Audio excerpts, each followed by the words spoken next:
different plants, different voices, and different ways of having conversations. It's time to get personal with plant medicine. Welcome to Getting Personal with Plant Medicine. I'm your host, Diana Crash, and today I am joined by Marissa Frattoni, a holistic nurse who specializes in plant medicine. I was going to say cannabis, but I feel like you run the gamut there. So I'm just used to talking to you about cannabis-related things on our other podcast, Your Highness podcast, which you should definitely check out because we just did a really cool episode on there. Anyway, this episode is part of our series, How to Talk to Kids. And the reason why we do this series is because there really is no template for what's going on in the world right now. There are so many new things to try. Access is like it has never been, right? I mean, there's still a ways to go with a lot of that, but you know, there is a lot more out there for children to get their hands on, and a lot of things that parents are using now that they never did before. So we don't really know a healthy way to have these discussions, and as a medical professional, you know how to do it in a way that kind of is more, I don't want to say informative, but you know, it is more educated, it is more informed. It's more of a health related. Yeah. But you also are a mother, so you understand that it's complicated and it changes given the year or the the phase the child might be in. So I couldn't think of a better person to come on and talk about a very complex topic, which is talking to children about why other children need to use THC. So, yeah, I mean, you might not even had these conversations yet, but I'm sure you will. And I'm sure you'll do it with grace, and it will be so educational for those children. So I'm hoping that we get a little bit of that today, and I will stop rambling. So how would you begin the conversation about why THC is a medicine for kids, period? You're like, why it's even available for children, I should say. Yeah, so I think we need to start with like where we are in terms of normalization for cannabis. And if you talk to a lot of kids these days, especially teenagers, they don't see it as being the federally illegal drug that we see it as. It's very normalized. So we need to start from that standpoint of how they're viewing it. And of course, it's different for different age groups. Younger kids, like my kids are younger, and they know it as medicine. They don't know it as that recreational substance. But that being said, they do know of some older kids that say are babysitting them, who have mentioned things about a vape. Mm-hmm. So yeah, that's what we're kind of dealing with. I think with the younger kids, certainly with my daughter who's 9, I've said, teenagers shouldn't be using substances, without parents' guidance or without guidance from a doctor. Mm-hmm. And then of course the question comes up about like, well, why are, so-and-so using it? Like, well, sometimes teenagers make decisions that they're not ready to make, and that's normal. Mm-hmm. So yeah, you're sort of walking a tightrope here. You got to be really cautious and careful. It's also more complicated. Sorry, I didn't mean to cut you off, but I did forget to add this extra layer. When you're in an industry like the cannabis industry, then you also are doing that as a job, quote unquote, you know? Yeah. And so it's even more normalized in your house in some ways, but yet. Oh, absolutely. It's not because you still have to move in such a cautious way, Yeah, absolutely. Yeah. So regarding THC, using THC as medicine, mm-hmm. I would say that, the conversation starts with there are children across the lifespan who require all sorts of different classes of drugs, of medicine. I like that. So there Yeah, there are kids that need, they need anti-seizure medications. There are kids that need stimulants. There are kids that need psychiatric medicines.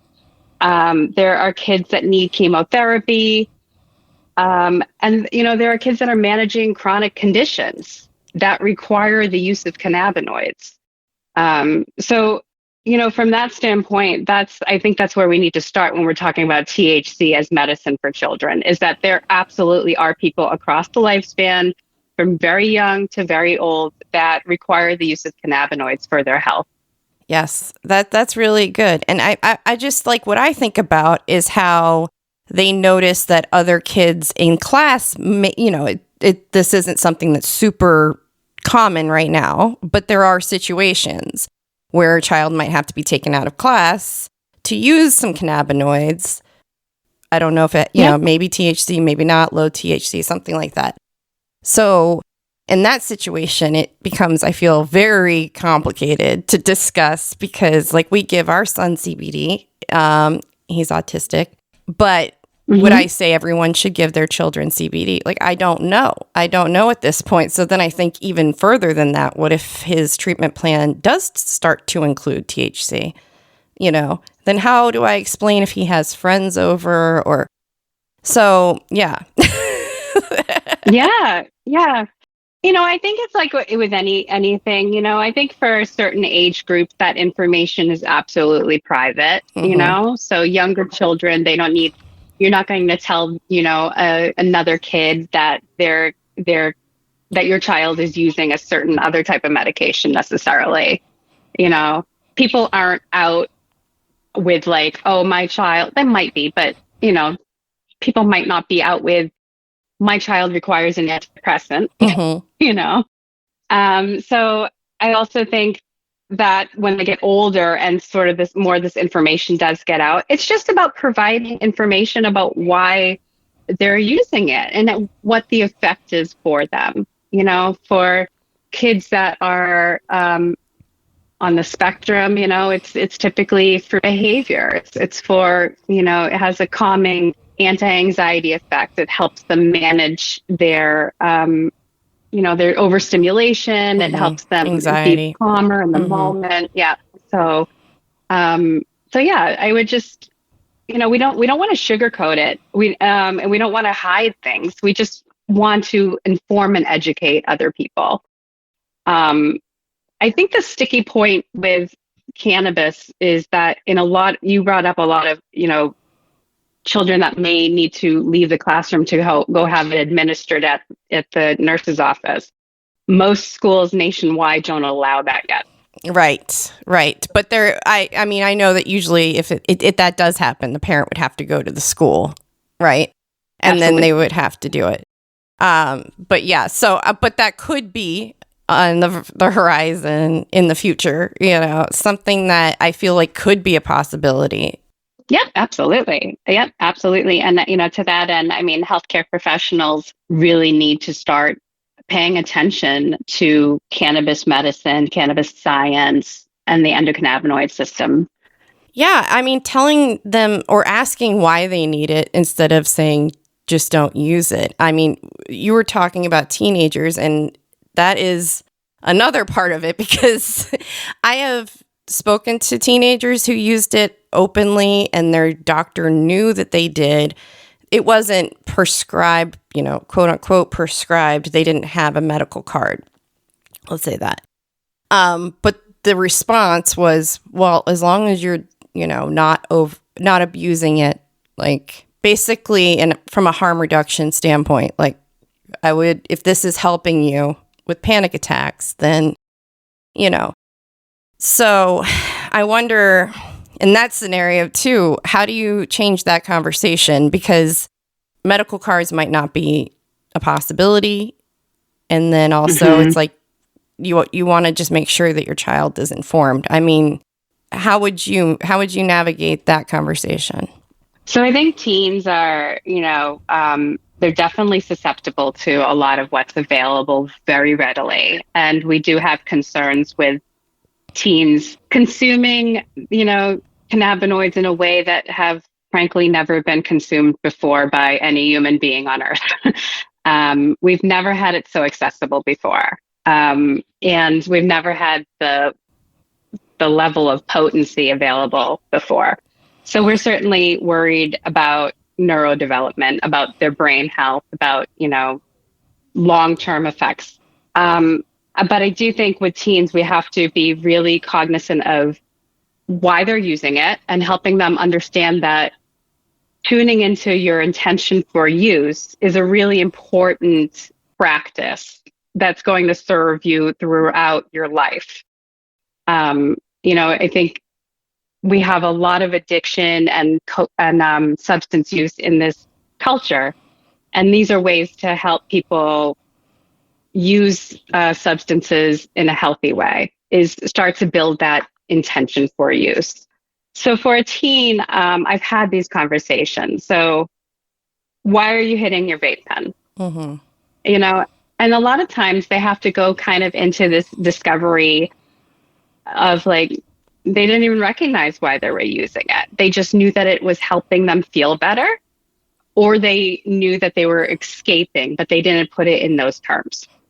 And then from there, okay, potentially, like in Massachusetts, we have a pediatric program.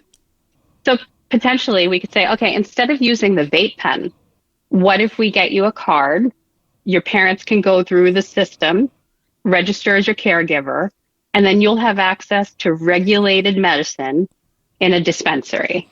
And there's gummies and other things available to you that would give you similar effects, but you wouldn't have the vape pen any longer. And now we know that we can help shift them over to safer medicine in that regard. For the kids that are high risk, this is just about empowering them to make informed decisions. Telling them not to do something isn't going to work. We know that it doesn't work. Right. So telling them that something that they're doing right now on a regular basis could have a negative effect down the road, and really starting to plant those seeds, it's an important thing for them to start to build awareness around. And then, of course, the kids that are really struggling, they may need more support.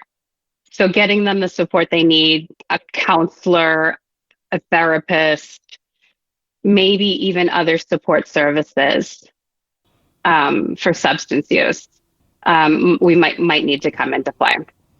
I couldn't agree more. Like, yes, that all sounds great. So you've had success with, or you've seen some successful situations where the teens, because I know what you're saying about the vapes, and then getting them from, gas stations or what have you, not necessarily gas stations, but you know what I mean. Oh, yeah. Yeah. It's honestly of age kids. Unfortunately, in legal markets, mm-hmm. It's of age kids who are going and maxing out what they can get at the dispensary, and then, bringing them into middle schools and high schools and selling them. It's diversion. So, but it's happening every day. And then there are a lot of companies that are in the hemp markets, and they're selling products like Delta 8 products that are easily accessible as well on the internet.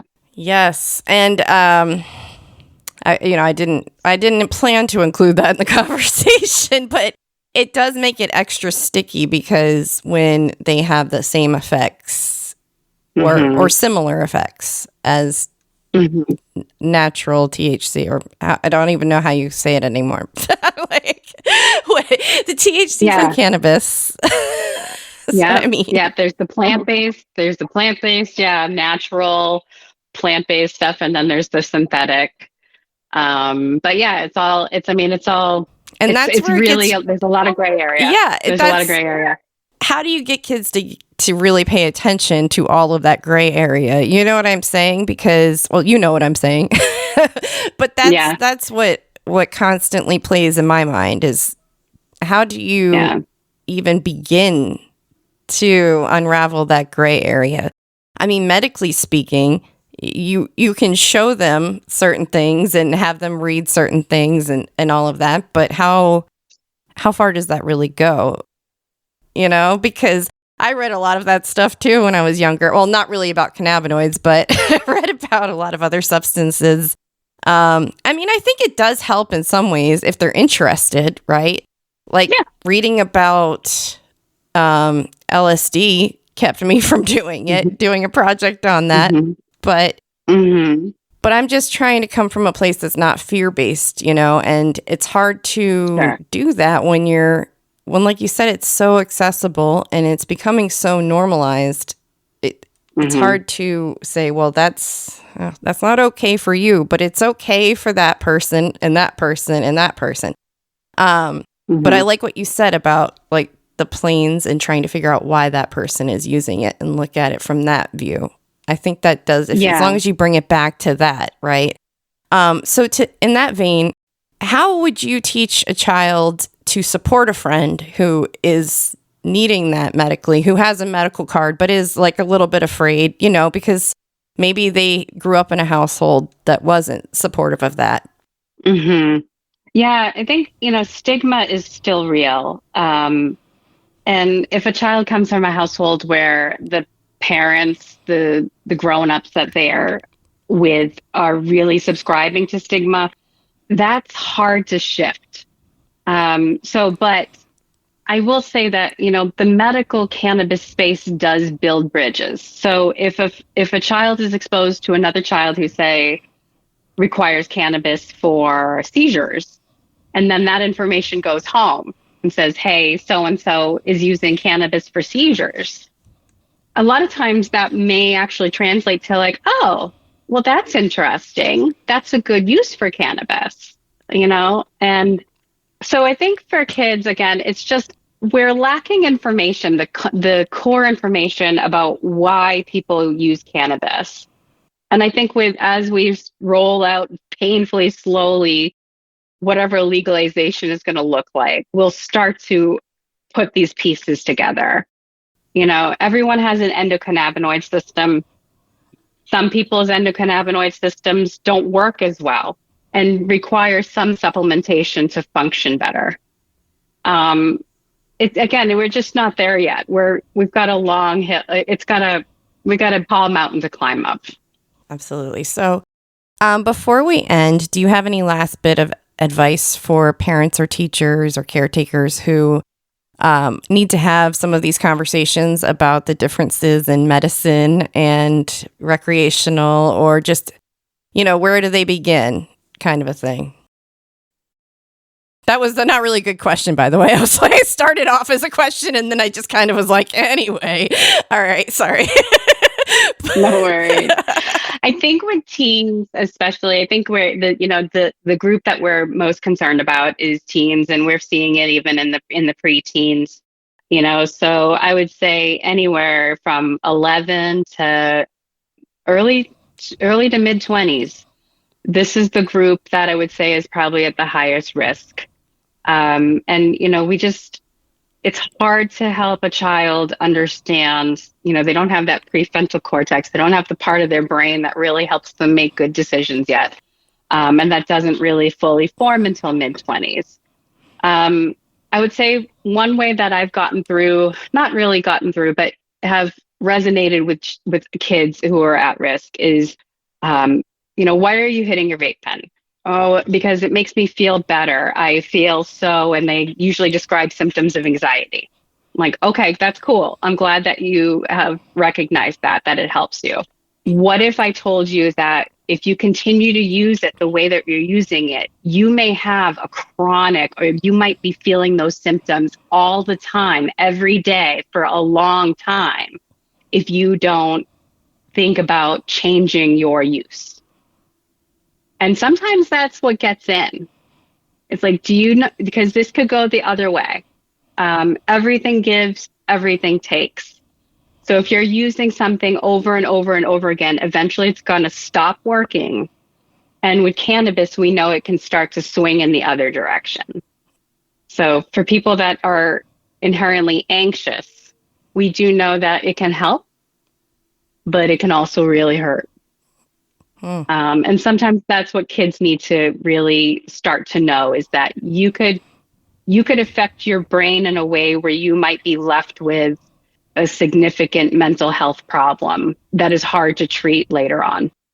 And you're also with the kids, when we don't know where they're getting the vape pen or the gummies or whatever. One thing that I usually say is, we don't really know what's in that, and there's chemicals that could be in that are going to have a very negative effect on you.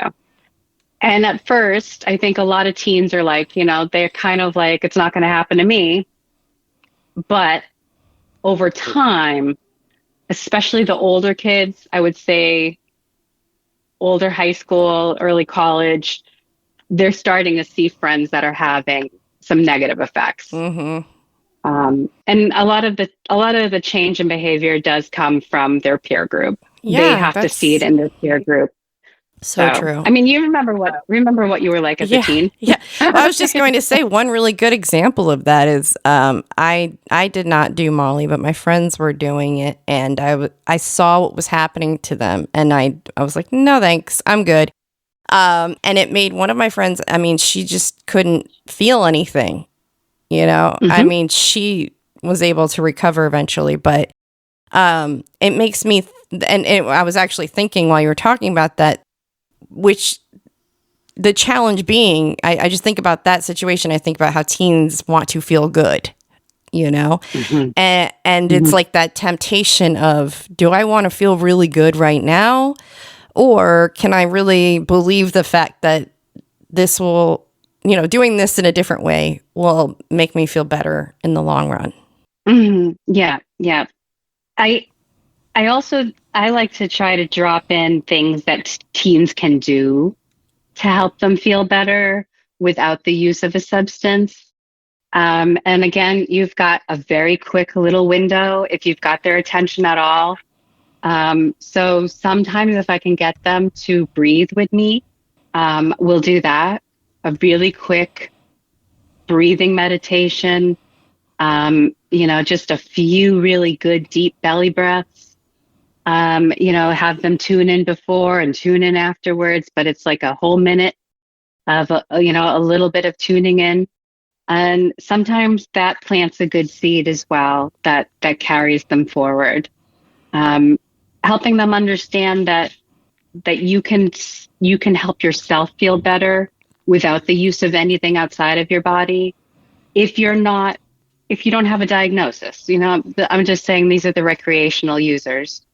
You could stimulate these same feelings without the use of that substance. Absolutely. That's a really good, I think that's a really good place to end on, because that's really useful.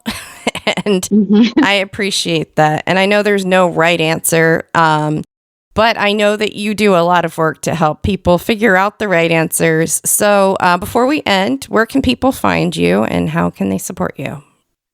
So I am like between websites right now. I actually just took down my website. But you can find me at Marissa, it's Marissa, at holisticnursemama, MAMA.com.